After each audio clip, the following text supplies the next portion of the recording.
ద్రౌపది దేవికి సీతాదేవికి క్షమాపణ చెప్పమంటున్నారు. అదే చేత్తో గరికపాటి గారికి, యాక్టర్ శివాజీ గారికి, తర్వాత హిందూ సంఘాల వాళ్ళకి క్షమాపణలు అడగమంటున్నారు. వినాయకుడి సన్నిధిలోనే నేను క్షమాపణలు కోరుకుంటాను. చెప్పే ముందు నేనేమన్నానండి, ద్రౌపది దేవిని సైంధవుడు కీచకుడు బలాత్కారం చేయబోయి చచ్చిపోయారు అన్నాను. బలాత్కారం అంటే ఇంగ్లీష్లో ఏంటి, రేపు. తర్వాత సీతాదేవిని రావణాసుడు ఎత్తుకెళ్ళిపోబోయి చచ్చిపోయారు అన్నాను. అంతే. ఇక్కడ చీరలు కట్టుకున్న వాళ్ళు, ఆ మగవాళ్ళు ఏది చేస్తే వాళ్ళు చచ్చిపోయారు. ఇక్కడ 60,000 రేపులు జరిగాయి. సో వీళ్ళు ఇంకా బతికి ఉండి బిర్యానీ తింటున్నారు, మీరేం చేస్తున్నారు అని అడిగి అక్కడ సందర్భం. కానీ అక్కడ అంత చెప్పే ఛాన్స్ లేదు. తప్పు జొరలేదు కాబట్టి క్షమాపణలు కోరుకుంటాను. అదే తప్పు నేను ఒప్పుకుంటున్నాను కదా.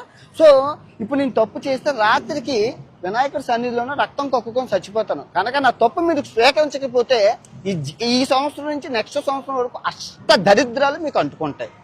ఛాలెంజా వినాయకుడి మీద ప్రమాణకం చేసి చెప్తున్నాను. నేను తప్పు చేస్తే ఈ రోజు రాత్రికి రక్తం కక్కుకొని చచ్చిపోతాను. కానీ మీకు ఈ సంవత్సరం 26 అంతా నాలుగు మీద మచ్చలోనే అష్ట దరిద్రాలు పట్టుకొని సర్వనాశనం అయిపోతారు. నేను చెప్తున్న తప్పుని స్వీకరించకపోతే. 2, గరికపాటి గారికి టీషర్టును జీన్ ప్యాంట్ ఆడవాళ్ళు వేసుకుంటే నచ్చదని అంటున్నారు. నేను అబ్బాయి వేసుకుంటున్నారు కదండి అంటే అవన్నీ నాకు తెలియదు. ఆడవాళ్ళు పద్ధతిగా ఉండాలి, చీరలు కట్టుకోవాలన్నారు. ఓకే, అది ఆయన పెద్ద ఆయన కాబట్టి నేను ఆయన్ని తిట్టలేదు. కాకపోతే కొన్ని పదాలు వారాను, దాన్ని వెనక్కి తీసుకుంటూ క్షమాపణలు కోరుకుంటున్నాను.